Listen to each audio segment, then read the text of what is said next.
Welcome back to Ethereal Page Library, where we unlock the wisdom hidden inside timeless books.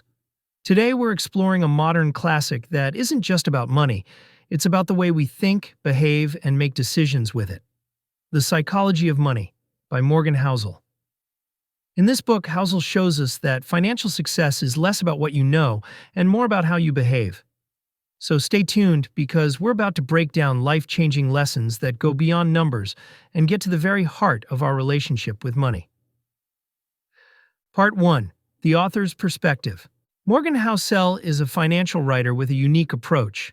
He doesn't just focus on stock markets, charts, or technical strategies. Instead, he looks at psychology, our emotions, fears, and habits that shape how we deal with money. Why? Because two people with the same financial knowledge can make completely different choices, all because of mindset. And this insight makes The Psychology of Money one of the most refreshing and relatable finance books out there. Part 2. Core Lessons. Lesson 1. No one's crazy. We all make financial decisions based on our personal experiences. Someone who grew up during a recession will see risk differently from someone who grew up in times of prosperity. What seems crazy to you might be perfectly rational to someone else. So before judging, remember, money decisions are deeply personal. Lesson 2. Luck and risk matter more than you think. Bill Gates became Bill Gates partly because of his skills, but also because he had access to one of the world's first computers as a teenager. That's luck. At the same time, countless brilliant people fail due to bad luck or risks beyond their control. The lesson? Stay humble about success and compassionate about failure.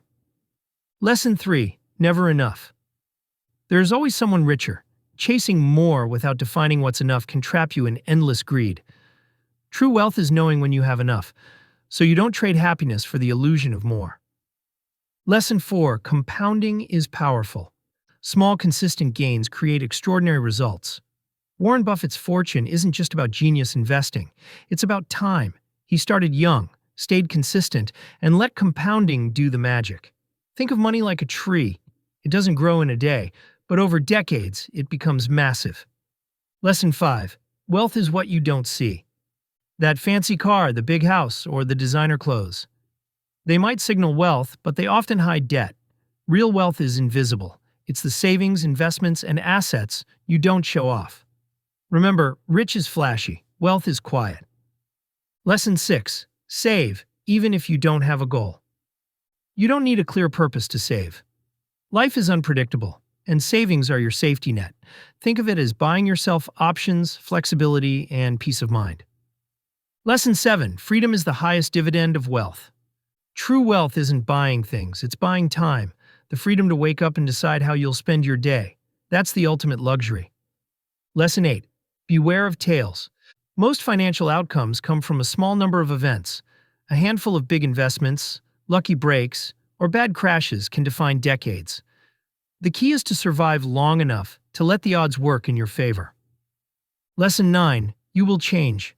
Who you are today isn't who you'll be in 10 or 20 years, yet we make financial decisions as if our future selves will want the same things.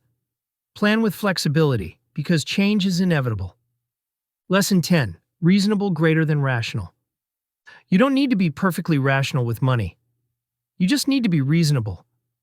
It's okay to make conservative choices if they help you sleep at night. Money is as much about peace of mind as it is about returns. Part 3. Applying these lessons. So how do we put all this wisdom into practice? 1. Define what enough means for you. Write it down. 2. Save consistently, even small amounts, to give yourself future flexibility. 3. Respect luck and risk. Don't assume success means you're a genius, or failure means you're doomed. 4. Focus on building wealth quietly, not showing it off loudly. 5. Invest in a reasonable way, not perfect. Find strategies you can stick with long term. Most importantly, remember that money is not just math. It's a mirror that reflects your values, fears, and dreams. Part 4. Wrap up. The psychology of money is not about becoming rich overnight. It's about understanding yourself and building a relationship with money that leads to freedom, stability, and happiness. In the end, the richest people aren't the ones with the biggest bank accounts, but the ones who have control over their time and peace in their hearts. Which lesson from this book resonated with you the most? Share it in the comments below. By the way, if you'd like to read novels and books from different genres, make sure to visit our website, etherealpage.com. You'll find the link right down in the description, so don't forget to check it out after this video. It's your gateway to endless stories and adventures. Thank you for watching today's breakdown on Ethereal Page Library. If you enjoyed this deep dive into the psychology of money, make sure to like this video, subscribe for more life-changing book summaries, and share it with someone who needs to hear these lessons. Until next time, remember, money is just a tool, but how you use it shapes your story. Keep reading, keep learning, and keep growing.